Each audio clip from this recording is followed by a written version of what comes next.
Hello students, last video तक हमने topic हमारा कंप्लीट कर लिया था एक्सपेक्टेशन वैल्यू का, है ना। एक्सपेक्टेशन वैल्यू में हमने पोजीशन की, मोमेंटम की, है ना, एनर्जी की, काइनेटिक एनर्जी, पोटेंशियल एनर्जी, इन सभी की पोटेंशियल एनर्जी एक्सपेक्टेशन वैल्यू के लिए क्या फॉर्मूला बनेगा, क्या किस तरीके से एक्सपेक्टेशन वैल्यू शो करेंगे, ये सब हम देख चुके हैं। ठीक है, तो अब तक हम ऑपरेटर के बारे में अच्छे से पढ़ चुके हैं, है ना। सारे ऑपरेटर पढ़ चुके हैं, यूनिटरी ऑपरेटर, हर्मिशन ऑपरेटर और बहुत सारे ऑपरेटर्स पढ़ चुके हैं, एक्सपेक्टेशन वैल्यू पढ़ चुके हैं ना, स्टेट फंक्शन पढ़ चुके हैं। तो इन पे बेस्ड एक बार क्वेश्चंस कर लेते हैं ताकि ये चीज़ें एक बार क्लियर हो जाए, क्योंकि टॉपिक तो पढ़ लिए हैं, है ना, डेफिनेशंस भी आपने याद कर लिए हैं, ऑपरेटर किसको किससे शो करते हैं ये भी आपने देख लिया है, लेकिन ये चीज़ें पक्की तब होंगी जब आप इन पे बेस्ड न्यूमेरिकल्स या क्वेश्चंस कर पाएंगे।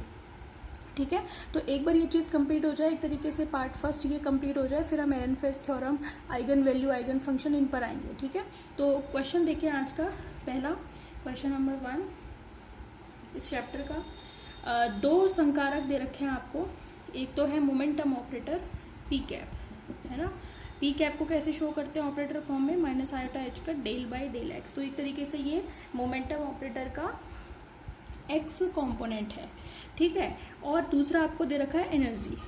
ठीक है, दूसरा आपको दे रखा है एनर्जी ऑपरेटर, और हम जानते हैं एनर्जी ऑपरेटर को ये ना आयोटा है, मैं बार बार इसके ऊपर कैप लगा देती हूँ तो आप समझ जाया करो। Iota h cut del by del t, है ना, ये है एनर्जी का। ठीक है, क्वेश्चन है दो संकारक पी कैप तथा ई कैप किसी तरंग फलन साई आपको दे रखा है क्वेश्चन में, psi x t is equal to कितना दे रखा है, एक्स स्क्वायर ई की power minus j omega t. ठीक है, पेपर में ऐसे भी लिख देते हैं कभी कभी, x square exponential of bracket में लिख देते हैं माइनस जे कह लो या आयोटा कह लो, है ना। मैंने आयोटा ही लिए यहाँ पे, तो यहाँ भी मैं आयोटा ही ले लेती हूँ। जे कुछ नहीं है भाई, जे वही है जो आयोटा है, समझ में आ गई। तो पेपर में जे भी आ जाता है, आयोटा भी आ जाता है, दोनों की वैल्यू √-1 ही है। ठीक है, ठीक है भाई, जनरली हम जे यूज़ करते हैं इलेक्ट्रॉनिक सर्किट्स में। ठीक है, मतलब जब इलेक्ट्रॉनिक सर्किट में अगर कोई कॉम्प्लेक्स क्वांटिटी शो करनी होती है तो वहाँ जे यूज़ करते हैं। तो आपको अगर पेपर में जे आ जाए तो भी घबराने की जरूरत नहीं है, आप उसे जे को एज अ आयोटा ट्रीट कीजिए। अगर क्वेश्चन में जे आ गया तो जे ही यूज़ करना है आपको। ठीक है, ये भी बात का ध्यान रखना, तब अपनी मर्जी से आयोटा मत कर देना, लेकिन मतलब उसका आयोटा से ही होता है। ठीक है, ठीक है, एक्स स्क्वायर ई की पावर, ये ब्रैकेट में आपका माइनस आयोटा ओमेगा टी। तो इसका मतलब एक्सपोनेंशियल ब्रैकेट में माइनस आयोटा ओमेगा टी का मतलब ई की पावर में ही है ये। ठीक है, तो इससे परेशान नहीं होना। ठीक है, इस पर संक्रिया करता है, मतलब ये दोनों ऑपरेटर जो हैं वो इस फंक्शन पर संक्रिया करते हैं, यानी कि ऑपरेट करते हैं। ठीक है, तो आपसे क्वेश्चन में पूछा है कि पी कैप साई और ई कैप साई, है ना, के फलन ज्ञात कीजिए, यानी कि इनकी वैल्यू क्या होगी ये ज्ञात कीजिए, कि अगर पी कैप साई के ऊपर ऑपरेट करेगा तो वैल्यू क्या मिलेगी और फलन क्या मिलेगा, फंक्शन भी तो मिलेगा। क्योंकि हम कहते हैं ना ऑपरेटर एक फंक्शन पर वर्क करता है तो कोई और फंक्शन मिलता है, तो आपको ये निकालना है कि जब पी कैप साई पर ऑपरेट करेगा तो कौन सा फंक्शन मिलेगा, ई कैप साई पर ऑपरेट करेगा तो कौन सा फंक्शन मिलेगा। बात समझ में आ रही है आपको। ठीक है, सोल्यूशन देखिए, सिंपल सा है, आराम से कर लोगे आप। सबसे पहले पी कैप को साई पर ऑपरेट करा देते हैं। पी कैप कितना है, minus iota h cut del by del x. ठीक है, इसको ऑपरेट करा रहे हैं हम, इस ये बटे नहीं है भाई, अपॉन नहीं है, ये तो मैं बताया है कि इसको ऐसे भी लिखते हैं और ऐसे भी लिखते हैं, दोनों तरीके हैं इसके। ठीक है, इसका स्लैश का मतलब है और, या तो ये अथवा ये। ठीक है, अच्छा ये साथ में और फंक्शन क्या दे रखा है, एक्स स्क्वायर ई की पावर माइनस का आयोटा ओमेगा टी, ये आपको दे रखा है। आपको इसके ऊपर ऑपरेट करना है। ऑपरेट करने से मतलब कुछ भी नहीं है, यहाँ पे डिफरेंशियल ऑपरेटर है तो आपको सिंपली डिफरेंशिएशन करना है, और कुछ नई चीज़ नहीं है। ठीक है, डिफरेंशिएशन कर लो भाई, कोई दिक्कत थोड़ी ना। डिफरेंशिएशन में देखो माइनस आयोटा एच कट तो बाहर ही चल रहा है। ठीक है, एक्स के रिस्पेक्ट में तो ये ई की पावर, ये तो टी के उसमें, तो इसका तो डिफरेंशिएशन होगा नहीं, ये तो कांस्टेंट रहेगा। ठीक है, ओके, तो एक्स स्क्वायर का कितना हो गया, 2x हो गया, है ना, और ई की power minus iota omega T, ऐसे का ऐसा रह जाएगा। बात समझ में आ गई आपको। ठीक है भाई, अब ये देखो कि इसका तो नहीं करोगे ना डिफरेंशिएशन, क्योंकि ये टी है और एक्स के रिस्पेक्ट में आप तो डिफरेंशिएशन बहुत अच्छी तरीके से आ गए होंगे आप सभी को। तो आपका आंसर क्या है, माइनस का इसको ऐसे लिख सकते हैं हम, 2x आयोटा एच कट ई की power minus iota omega T.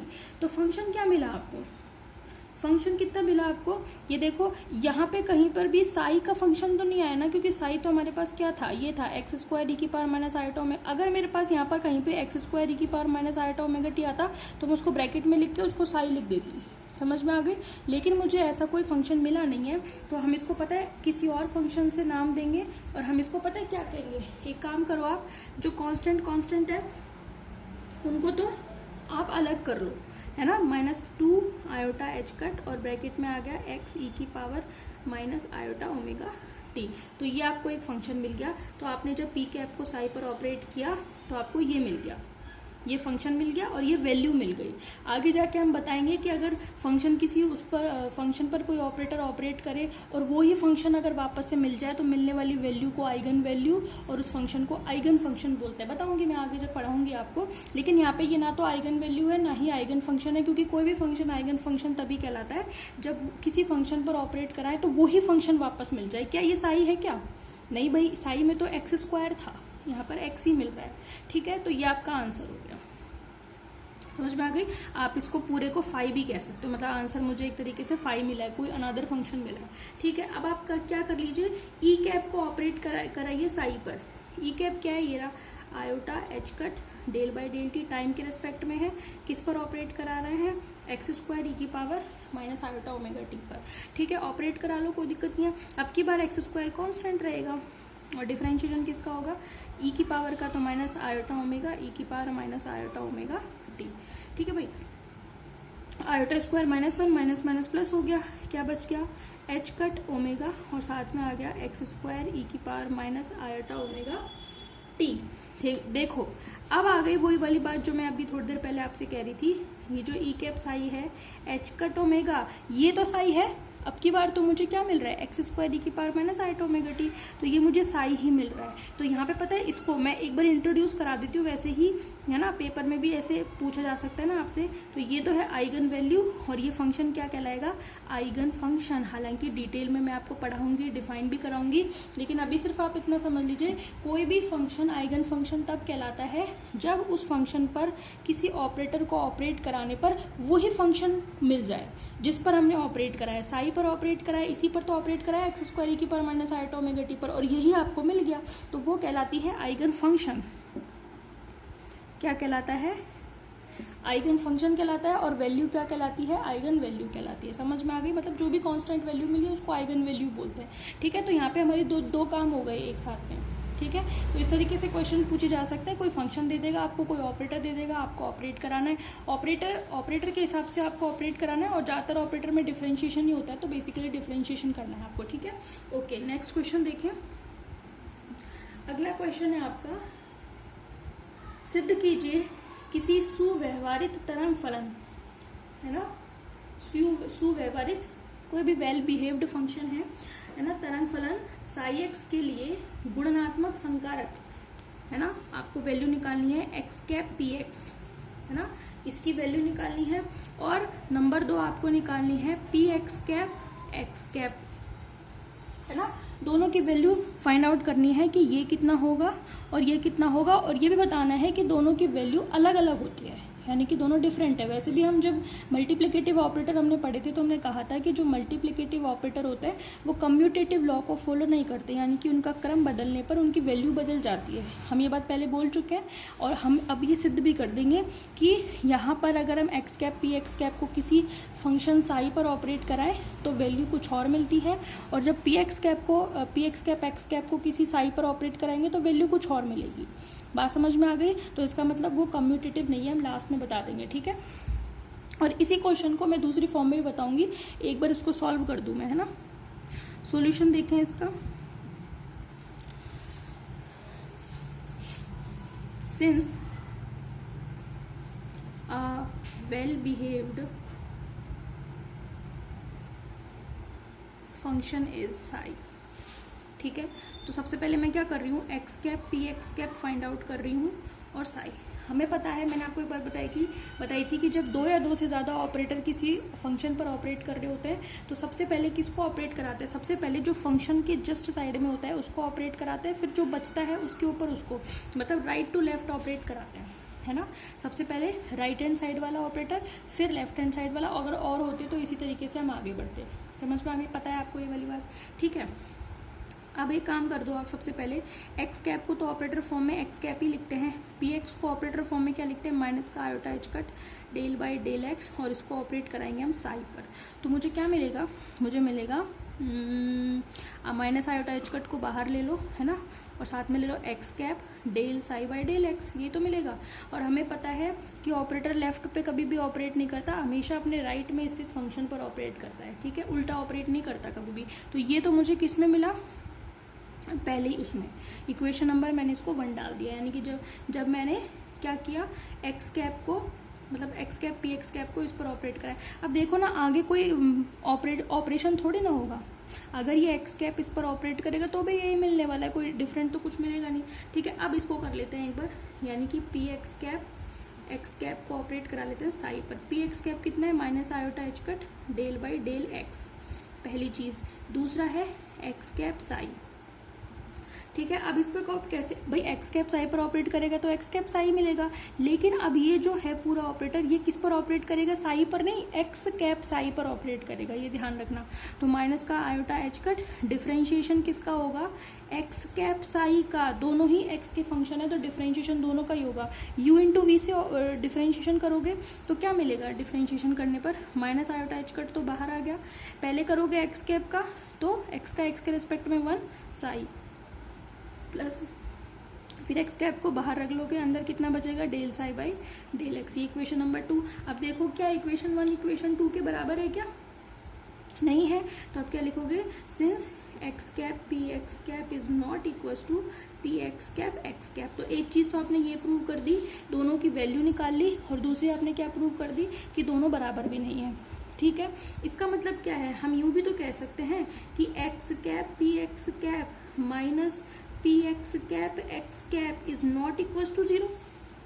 भाई मैं इसको इधर ले आई, भाई कम्यूट नहीं करने का मतलब क्या होता है, कोई भी चीज़ कम्यूट करती है इसका मतलब ये होता है कि a b minus b a is equal to 0, क्योंकि आप कम्यूट करने का मतलब यही तो कहते हो, A B is equal to B A, और ये इधर आ जाएगा तो इसका मतलब 0। इसको हम ऐसे दिखाते हैं, ए बी बड़े ब्रैकेट से शो करते हैं, बड़े ब्रैकेट में दोनों एलिमेंट लिख करके बीच में कॉमन ही लगाते हैं, ध्यान रखना। इसका मतलब क्या है, अगर ऐसे बड़े ब्रैकेट में दो ऑपरेटर दिखा दे कोई आपको, तो इसका मतलब आप समझ जाना ये कहना चाह रहा है A cap B cap minus B cap A cap is equal to 0।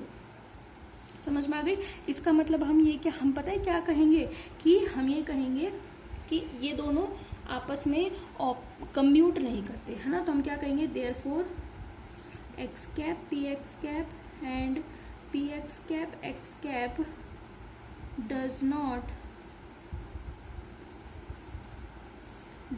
do not commute to each other, यानी कि ये दोनों कम्यूट नहीं करते मतलब दोनों की ये जो वैल्यू है उसकी वैल्यू 0 नहीं है। तो 0 नहीं है तो फिर कितनी है, भाई 0 नहीं है तो कुछ ना कुछ तो वैल्यू होगी, 0 नहीं है लेकिन इतना कन्फर्म है तो कितनी है। तो एक काम करते हैं अपन, इक्वेशन 1 और इक्वेशन 2 को रख देते हैं यहाँ पे, इक्वेशन 1 की वैल्यू मेरे पास है, यहाँ पे रख देती हूँ, यहाँ पे रख देती हूँ, और देख लेते हैं दोनों को घटा करके कितना मिल रहा है, ठीक है। Therefore by equation 1 and 2 check करो तो ज़रा, x cap p x cap minus p x cap, इसको हमने किस पर ऑपरेट कराया, साई पर। तो कितना मिला मुझे, देखो ना, साई दोनों में, भाई 1 में से 2 को घटाओगे तो x cap minus p x Sai तो बाहर आएगा ना, तो रख दिया मैंने साई बाहर, ठीक है। अब देखो लिख रही हूँ मैं, minus iota h cut x cap del psi by del x minus,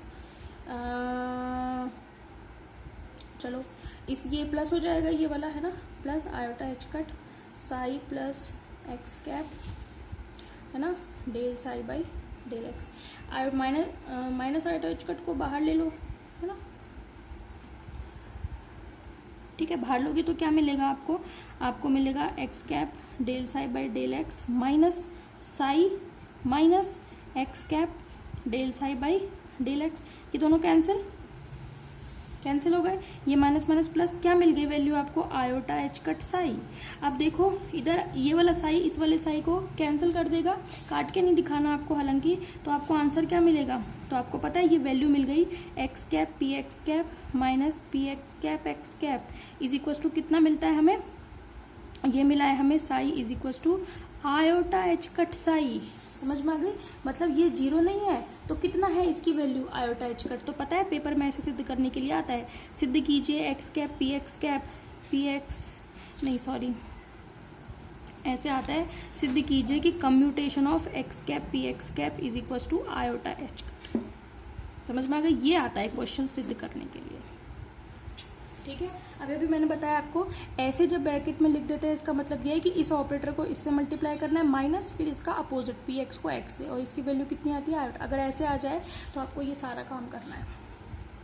समझ में आ गई बात आपको, ठीक है। तो आपको एक बार x cap p x cap हमने देख लिया, फिर पी एक्स एक्स देख लिया, दोनों वन और टू इक्वल नहीं है, तो हमने कहा कि भैया जीरो नहीं है, जीरो नहीं है तो कुछ ना कुछ होंगे, कितने आते हैं ये आयोटा एच कट, तो इसकी वैल्यू किसके बराबर आती है, आयोटा एच कट के बराबर आती है। ये कम्यूट नहीं करते एक दूसरे से, समझ में आ गई, मतलब क्रम विनिमय नियम का पालन नहीं करते। ठीक है, कल और कुछ इंपॉर्टेंट क्वेश्चंस करेंगे, ऑपरेटर के ऊपर भी करेंगे और एक्सपेक्टेशन वैल्यू पर बेस भी करेंगे। ये चीज़ें बहुत ही ज़्यादा इंपॉर्टेंट है, मैं बता रही हूँ आपको। एमएससी करते हो या कुछ भी करते हो आगे, फिजिक्स अगर फिजिक्स से लास्ट तक नाता रखना है आपको, तो ये चीज़ें तो पढ़नी ही पड़ेंगी आपको एंड तक, और इस साल तो इम्पॉर्टेंट है ही, है ना। ठीक है, ओके, थैंक यू।